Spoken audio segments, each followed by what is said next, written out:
Masu sauraro barkanmu da warhaka, barkanmu kuma da sake saduwa da ku a cikin wannan ƙawataccen shiri namu, inda muke kawo muku muhimman labarurruka da suka faru suka kuma ɗauki hankalin duniya, tare da kuma fashin baki kan yadda waɗannan labarurruka za su shafi rayuwarmu ta yau da kullum. Da farko dai kafin mu shiga cikin labarin ga wasu kanun labaran.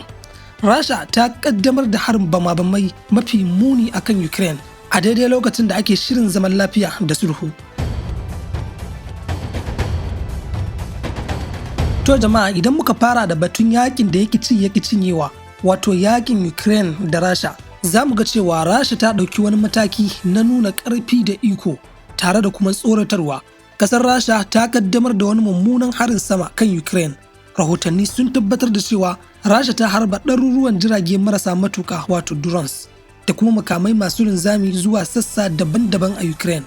Hukumomin Ukraine sun bayyana cewa wannan hari an nufi rusa tsarin samar da wutar lantarki ne na kasar gaba daya, lamarin da ya jefa dubban mutane cikin duhu da sanyi, musamman a wannan lokaci na hunturu a kasar.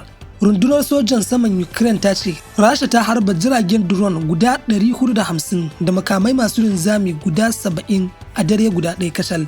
Duk da cewa Ukraine ta ce ta kakkaɓo mafi yawa daga cikinsu, sai dai wasu sun samu nasarar lalata gidajen jama'a da cibiyoyin wuta a yankuna irin su Kiev, Kharkiv da kuma Zaporizhia. Shugaban Ukraine Volodymyr Zelensky ya fito fili ya nemi ɗauki, inda ya ce wannan yunkuri ne na ta'addanci ga fararen hula. Amma kafin mu ci gaba, ga wata tambaya mai muhimmanci. Shin me yasa Rasha ta zaɓi wannan lokaci domin ta kai irin wannan mummunan harin Ukraine? Idan muka lura, wannan hari ya zo ne daidai lokacin da ake maganar komawa teburin tattaunawa tsakanin Amurka, Ukraine da kuma Rasha a haɗaɗɗiyar daular Larabawa, wato UAE, wanda hakan ke nuna cewa Rasha tana son ta shiga tattaunawar da ƙarfi a hannunta, wato leverage a turance, ko kuma shugaba Putin yana son nuna cewa barazanar Trump ba ta tsorata shi ko kaɗan. Sannan fadar White House ta fitar da sanarwar cewa shugaban Amurka Donald Trump bai yi mamakin harin da Rasha ta kai ba, wanda Trump ɗin shine a baya ya dinga ikirarin cewa zai kawo ƙarshen yakin cikin ƙanƙanin lokaci. Har ma ya ce, mun kawo ƙarshen yaƙe-yaƙe 8, kuma ina ganin muna ƙoƙari sosai a Ukraine da Rasha. A bangare guda kuma sakataren ƙungiyar NATO Mark Rutte ya ce wannan hari shaida ce ta cewa Rasha ba ta da niyyar samar da zaman lafiya na gaske tsakaninta da Ukraine. Sannan a gefe guda kuma yarjejeniyar nukiliya ta New START tsakanin Amurka da Rasha za ta ƙare a wannan mako.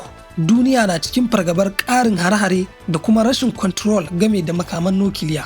Daga Turai bari mu koma yankin da wuta ta fi ruruwa a yanzu, wato Gabas ta Tsakiya. Kamar yadda kuka sani, dangantaka tsakanin Amurka da Iran ta sake yin tsami. A karon farko cikin wannan dambarwa, sojojin Amurka sun tabbatar da cewa sun harbo wani jirgin Iran mara matuki, wato drones, samfurin Shahid 39. Lamarin ya faru ne a kusa da babban jirgin yakin Amurka mai ɗauke da jiragen sama, wato USS Abraham. Amurka ta ce jirgin Iran ɗin ya tunkari jirginta na yaƙi ne da nufin tsokana da kuma kai hari, wanda hakan ya sa jirgin F-35C ya harbo shi don kare kai. A gefe guda kuma, shugaban Amurka Donald Trump yana ikirarin cewa ya jibge rundunar yaƙi mafi girma, wanda ya kira ta da Armada, a kusa da Iran. Manufar ita ce a turusasa wa Iran ta koma teburin tattaunawa kan shirin nukiliya. Sai dai Iran ta daɗe tana cewa shirin nata na zaman lafiya ne, amma duniya na tsoron cewa tana dab da mallakar bom ɗin nukiliya.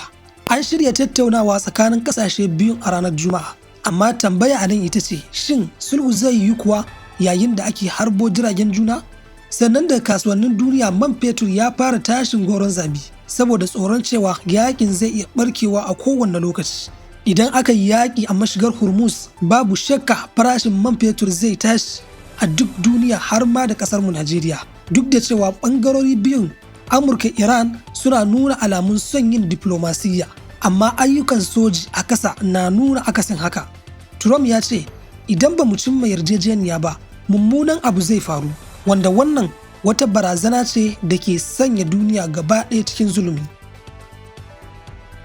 Bari kuma mu leka Washington, inda hurɗar kasuwanci tsakanin Indiya da Amurka ke ƙara yin armashi. Ministan harkokin wajen Indiya ya kammala wata muhimmiyar ziyara Amurka, inda ya gana da manyan jami'an gwamnatin Trump. Wannan ziyara ta zo ne bayan da shugaban ƙasar Amurka Donald Trump ya sanar da rage harajin kayayyaki da Indiya ke shigarwa cikin Amurka zuwa kashi 18 cikin 100, wanda wannan ya zama wani babban mataki na rage raɗaɗin takun saka tsakanin harkokin ƙasashen guda biyu na kasuwanci. Ministan harkokin wajen Indiya Jai Shankar ya gana da sakataren baitulmalin Amurka wato Scott Bessent da kuma sakataren harkokin waje Marco Rubio. Babban abin da suka tattauna shine batun critical minerals da kuma ma'adanai masu muhimmanci. Waɗannan ma'adanai dai su ne ake amfani da su wajen ƙera wayoyin hannu, motocin lantarki da kuma makaman tsaro. A yanzu China ce ke rike da kashi mai yawa na waɗannan ma'adanai a duniya. Amurka da kuma Indiya suna so su haɗa ƙarfi da ƙarfe don rage dogaro da China, wanda wannan wani sabon ƙawance ne da zai iya canza fasalin tattalin arzikin duniya. A ƙarshe kuma bari mu kalli wata matsala da ke ciwo al'umma tuwo a ƙwarya, wacce sau da yawa muke ɗaukanta a matsayin wasa ne kawai, amma labarin wasu 'yan mata guda uku ya ɗauki hankalin duniya sosai. Waɗannan 'yan mata 'yan uwan juna ne a jihar Uttar Pradesh ta ƙasar Indiya. Wasu yara ne guda biyu masu shekaru 12, 14 da kuma 16 sun kashe kansu ta hanyar faɗowa daga bene mai hawa 9. Dalili ko shine yanda suka jarabtu da son wasannin bidiyo na waya wato online gaming. Rahotanni sun nuna cewa iyayensu sun daɗe suna ƙoƙarin raba su da wannan wasannin wanda ya mamaye zuciyarsu, wanda hakan ya zama dalilin haifar da saɓani mai tsanani a gidan. An gano takarda mai shafuka 8 inda yaran suka bayyana halin kunci da suka shiga saboda wannan jarabawa da ta same su, wanda hakan ya sa hukumar lafiya ta duniya WHO ta ayyana gaming disorder a matsayin ciwon taɓin hankali.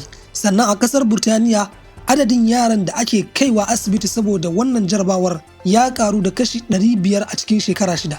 Idan muka duba wannan babban kalubale ne ga iyaye a wannan zamanin. Wasanni kamar su Fortnite, PUBG da sauransu an tsara su ne don su rike hankalin yara ta yadda ba za su iya barin waya ba, wanda hakan ke sa yara su daina barci, su daina karatu, su daina hulɗa da mutane saboda game.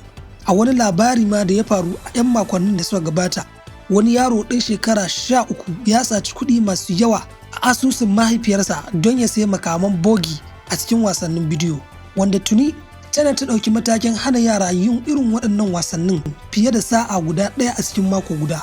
Australia kuma tana ƙoƙarin hana yara 'yan ƙasa da shekara 16 shiga shafukan sada zumunta, amma sai dai masana na cewa yara da yawa suna faɗawa wannan jarabawar saboda takaici, damuwa da kuma tsokana ne. Wasan yakan zamar musu mafaka daga matsalolin duniya, don haka maganin ba kawai a kwace wayar bane, har ma da janyo su jiki don jin matsalolinsu. Duka nan muka kawo ƙarshen wannan shiri namu. Ku bayyana mana ra'ayoyinku a comment section, sannan kada ku manta da subscribing da liking.